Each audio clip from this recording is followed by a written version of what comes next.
కూడిన నైతిక విలువలతో కూడిన రాజకీయం చేసే దమ్ము ధైర్యం మీకు లేక అడ్డదారిల్లో గడ్డి కరుస్తూ ధర్మయుద్ధం చేసే ధైర్యం లేక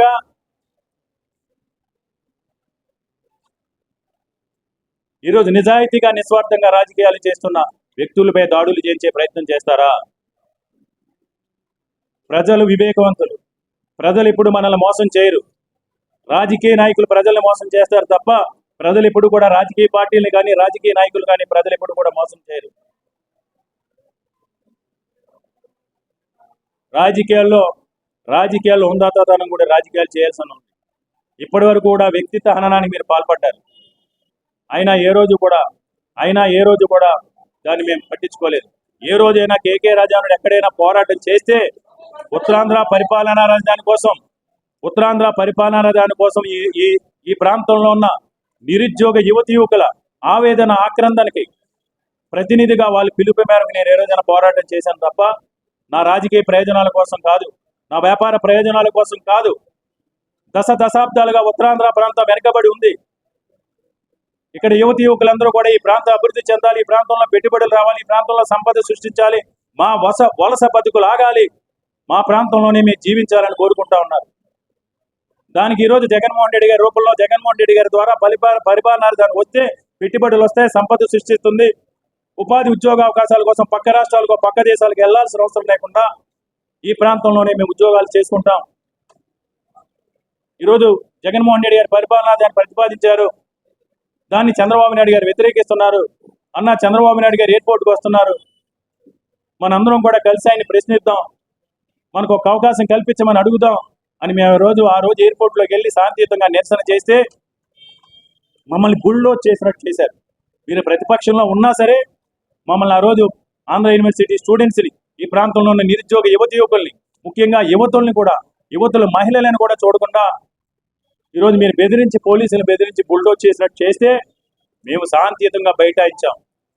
మీరు మీ కూటమిలో ఉన్న నాయకులు పక్క జిల్లాల నుంచి తీసుకొచ్చిన వ్యక్తుల చేత ఉత్తరాంధ్ర ప్రాంత మహిళల్ని సభ్య సమాజం తలదించుకునే పదజాలంతో ఉత్తరాంధ్ర ప్రాంతానికి సంబంధించిన యువతుల్ని మహిళల్ని కూడా నోటికి వచ్చిన విధంగా దుర్భాషలాడినా సరే, నోటికి వచ్చిన విధంగా మీరు దూషించినా సరే, ఉత్తరాంధ్ర ప్రాంత ఆత్మాభిమానాన్ని ఆత్మగౌరవాన్ని కూడా మీ కూటమి నాయకుల డైరెక్షన్లో వ్యక్తిత్వానం చేసినా సరే ఆ రోజు శాంతియుతంగా నిరసన చేసి కార్యక్రమం చేశాం.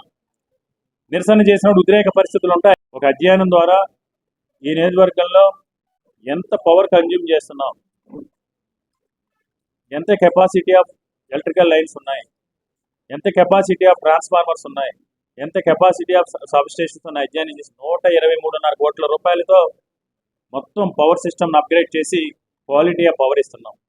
అంటే మేము కమిట్మెంట్తో చేశాం కాబట్టి ఇవన్నీ చేసి కరోనా కష్టకాలంలో ఎల్జీ పాలిమర్స్ దొరకటంలో కావచ్చు, పగలైనా రాత్రైనా ప్రజలకు అందుబాటులో ఉన్నాం. ప్రతి సమస్య పైన కూడా స్పందించాం.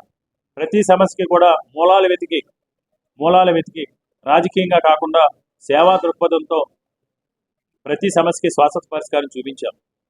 కాబట్టి ఈరోజు 2024 ఎన్నికల్లో ధైర్యంగా, నిజాయితీగా, ధర్మబద్ధంగా ఓటర్ మహాశైలి దగ్గరికి వెళ్ళి, అయ్యా మీరు మమ్మల్ని ఆశీర్వదించండి, తప్పకుండా ఈ 5 సంవత్సరాలు ఏ విధంగా అయితే ఉన్నామో అంతకు మించి సేవాభావంతో అన్ని రకాలుగా కూడా నియోజకవర్గ అభివృద్ధికి, నియోజకవర్గంలో మాకున్న ప్రతి అవకాశాన్ని, ప్రతి అధికారాన్ని కూడా ఈ నియోజకవర్గంలో ప్రజా శ్రేయస్సు కోసం, ప్రజా ప్రయోజనార్థం కోసం వెచ్చిస్తాం.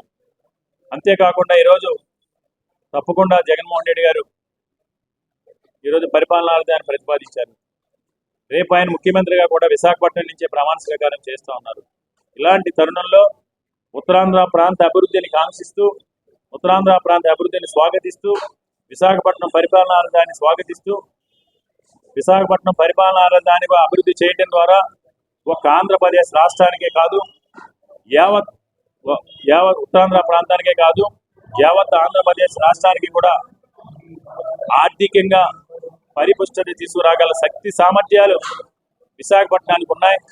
కాబట్టి మనందరం కూడా ఈరోజు ఎట్టి పరిస్థితుల్లో ఉత్తరాంధ్ర ప్రాంతంలో ప్రతి ఒక్కరు కూడా మన ఆత్మభావాన్ని, ఆత్మగౌరవాన్ని కూడా చాటుకుంటూ ఈరోజు వైఎస్ఆర్ కాంగ్రెస్ పార్టీకి మద్దతు తెలపాల్సిన ఎందుకు ఆత్మాభిమానం ఎందుకు ఆత్మగౌరవం ఉన్నా ఉంటే మీరు ఒకసారి ఆలోచన చేస్తే మనం ఒకసారి ఆలోచిస్తే ఈ ఉత్తరాంధ్ర ప్రాంతం వెనకబడి ఉందంటే ఉత్తరాంధ్ర ప్రాంతానికి అన్యాయం జరిగిందంటే సంబంధించి సంక్షేమానికి సంబంధించి సాచురేషన్ మోడ్లో ఒక కమిట్మెంట్తో పనిచేసి చేసి చూపించాం. ఈరోజు మాస్టర్ ప్లాన్కి సంబంధించిన వాగ్దానంలో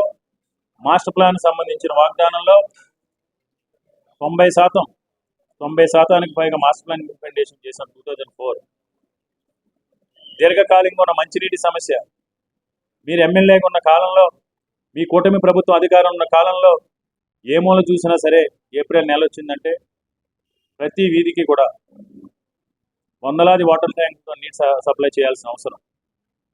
కానీ ఈరోజు 17 డివిజన్లో 13 డివిజన్లో 24/7 కొండవాళ్ళు ప్రాంతాల్లో కూడా నిర్మాణానికి కష్టమైన ప్రాంతాల్లో కూడా వాటర్ సప్లై చేశాం. క్వాలిటీ ఆఫ్ పవర్ మీ ఆధ్వర్యంలో హోమ్ అప్లయన్సెస్ అంటే క్వాలిటీ ఆఫ్ పవర్ లేక చాలా డ్యామేజ్లు జరిగే సందర్భంలో కరోనా కష్టకాలంలో ప్రజలకు అందుబాటులో ఉన్నప్పుడు ప్రజల దగ్గర నుంచి మాకు వచ్చే ఫోన్లో కరోనా సమయంలో హాస్పిటల్లో బెడ్స్ కావాలని, రెమెడీస్వేర్ కావాలని, లేదా హాస్పిటల్లో ఆర్థిక సహాయం అందించమని, లేదా మందులకి డబ్బులు కావాలని రకరకాలుగా అభ్యర్థనలు వచ్చాయి. దాంతోపాటు కరోనా ఫస్ట్ లాక్డౌన్లో చాలా మంది దగ్గర నుంచి మా ఏరియాలో పవర్ పోతుంది, కొంచెం చాలా ఇబ్బందిగా ఉంది అని ఆందోళన చెందే పరిస్థితుల్లో అప్పుడు పవర్ కట్ లేదు. వాస్తవానికి వైఎస్ఆర్ కాంగ్రెస్ పార్టీ ప్రభుత్వం అధికారంలోకి వచ్చిన తర్వాత సమస్యలు ఉన్నాయో 2004 మాస్టర్ ప్లాన్ ప్రకారం చాలా ధైర్యంగా ఓట్లు వస్తాయా లేకపోతే సెన్సిటివ్ ప్రజలు వ్యతిరేకిస్తారని చూడకుండా ప్రజల్ని ఒప్పించి ఒక్కరికి నష్టం జరిగినా 100 మందికి మేలు జరుగుతుంది కాబట్టి ఆ ఒక్కరిని కూడా ఒప్పించి ఈరోజు చాలా ధైర్యంగా మాస్టర్ ప్లాన్ ఇంప్లిమెంటేషన్ చేశాం. నేను ఆ రోజు ఇచ్చిన రెండో హామీ, మూడో హామీ ఈరోజు నాపై పోటీ చేస్తున్న బీజేపీ అభ్యర్థి ఆ రోజు అపహాస్యం చేశాడు. పెట్టుబడులు ఏంటి, ఉపాధి ఉద్యోగ అవకాశాలు ఏంటి, ఏం మాట్లాడుతున్నారు మీరు, మీకు అవగాహన ఉందా, భూములు ఎక్కడ ఉన్నాయి? ఆయన 5 సంవత్సరాలు కూడా ఈ రోజు వరకు కూడా కనిపించలేదు. ఇంకొక ఆయన కూడా నాతో పాటు ఓడిపోయాడు. ఈ ఓడిపోయిన వ్యక్తి గెలిచిన ఆయన కూడా ఆ రోజు చీకటి ఒప్పందం చేసుకుని ప్రభుత్వ వ్యతిరేక ఓటుని చంద్రబాబు నాయుడికి, తెలుగుదేశం పార్టీకి, బీజేపీ, జనసేన, తెలుగుదేశం పార్టీకి అప్పుడు అధికారంలో ఉన్నప్పుడు ప్రభుత్వ వ్యతిరేక ఓటుని చేల్చడం కోసం విడివిడిగా పోటీ చేసి నాపై పోటీ చేస్తున్న బీజేపీ అభ్యర్థి తెలుగుదేశం అభ్యర్థితో చీకటి ఒప్పందం చేసుకుని తెలుగుదేశం అభ్యర్థి గెలుపుకు సహకరించిన మాట వాస్తవం అనేది అందరికీ కూడా తెలిసిన విషయం. ఎన్నికల్లో గెలిచిన తర్వాత ఈయన కనపడలేదు, ఆయన కనపడలేదు. నేను గెలుపు ఓటమిని లెక్క చేయకుండా మా ముఖ్యమంత్రి వర్యులు శ్రీ వైఎస్ జగన్మోహన్ రెడ్డి గారు ఇచ్చిన ప్రోత్సాహంతో, ఆయన అందించిన సహాయ సహకారాలతో, ఆయన ఆశీస్సులతో నేను ఏదైతే ఎమ్మెల్యేగా గెలిస్తే చేస్తానని హామీలు ఇచ్చానో వాటిలో మొట్టమొదటిది సంక్షేమ పథకాల అమలు నిజాయితీగా, నిస్వార్థంగా అందించే కార్యక్రమం చేశాం. అప్పటికి మా ప్రభుత్వం, ప్రజాప్రభుత్వం, వైఎస్ఆర్ కాంగ్రెస్ పార్టీ ప్రభుత్వం అధికారంలోకి వచ్చి ముఖ్యమంత్రిగా జగన్మోహన్ రెడ్డి గారు ప్రమాణ స్వీకారం చేసే నాటికి ఈ నియోజకవర్గంలో లబ్ధిదారుల సంఖ్య 60% లోపు. ఈరోజు జగన్మోహన్ రెడ్డి గారి ఆశీస్సులతో ప్రపంచ దిగ్గజ సంస్థ రెహేజా గ్రూప్ ఆధ్వర్యంలో 1450 కోట్ల రూపాయల పెట్టుబడులు తీసుకొచ్చి Raheja Inorbit mall, Raheja convention centre, Raheja convocation centre, Raheja IT tower 15,000 నుంచి 18,000 మందికి ఉపాధి ఉద్యోగ అవకాశాలు కల్పించే విధంగా పెట్టుబడులు తీసుకొచ్చాం. ఏఎంసీ మాల్ నిర్మాణానికి అన్ని రకాలుగా కూడా సహకరించి అక్కడ ఈరోజు 2,000 మందికి ఉపాధి కలిగే అవకాశం కల్పించాం. ఈరోజు నాపై పోటీ చేస్తున్న అభ్యర్థుల్ని నేను ఒకటే ప్రశ్నిస్తున్నాను. ఆ రోజు మీరు సాధ్యం కాదన్నారు, అసాధ్యాన్ని సుసాధ్యం చేసి చూపించాం. ఈరోజు విశాఖ ఉత్తర నియోజకవర్గంలో ఈ నియోజకవర్గ పరిస్థితుల్ని దిశ మార్చే విధంగా ఈ నియోజకవర్గాన్ని అన్ని రంగాల్లోనూ కూడా ఎందుకు దశ దిశ అంటున్నా అంటే ఇనార్బిట్ మాల్ టార్గెట్ 2030కి పెర్ డే విజిటర్స్, ఒక్క రోజుకి పర్యాటకుల సంఖ్య అందులో ఉన్న మాల్ కావచ్చు, థియేటర్స్ కావచ్చు, ఎంప్లాయీస్ కావచ్చు, వాడికి ట్రాన్స్పోర్టేషన్లో వచ్చే ట్రాన్స్పోర్ట్ వెహికల్స్ వచ్చే వాళ్ళు కావచ్చు, పెర్ డే ఒక్క రోజులో 50,000 అంటే 50,000 మందిని ఒక రోజులో సందర్శించే విధంగా పెట్టుబడులు తీసుకొచ్చామంటే అది ఆషామాషి విషయం కాదు. ఈరోజు జగన్మోహన్ రెడ్డి గారు కమిట్మెంట్తో ఈరోజు దాన్ని తీసుకురావడం జరిగింది. ఈరోజు కొచ్చిన్లో కానీ, బెంగళూరులో కానీ, చెన్నైలో కానీ, హైదరాబాద్లో కానీ, కలకత్తాలో కానీ ఉన్న ఇనార్బిట్ మాల్స్ అన్నింటికంటే కూడా మన విశాఖపట్నం నియోజకవర్గంలో వస్తున్న ఇనార్బిట్ మాల్ 3 to 4 times పెద్దది. దట్టు ఈరోజు ఇనార్బిట్ మాల్ రావడం వల్ల ఈరోజు మరిన్ని పెట్టుబడులు వచ్చినాయి. ఒక 3 స్టార్ హోటల్, ఒక 5 స్టార్ హోటల్కి సంబంధించి పోర్టు నిరుపయోగంగా ఉన్న పోర్ట్లాండ్లో ఈరోజు ఒప్పందాలు చేసుకోవడం జరిగింది, లీజు తీసుకోవడం జరిగింది. 3 కన్వెన్షన్స్ సంబంధించి ప్రైవేట్ వ్యక్తులు అక్కడ ఆ ప్రాంతంలో తీసుకోవడం జరిగింది.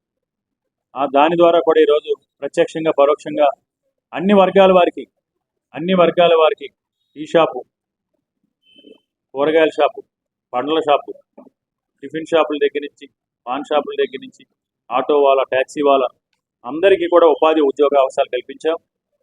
నిబద్ధతతో పదవి లేకపోయినా 2019లో ఏదైతే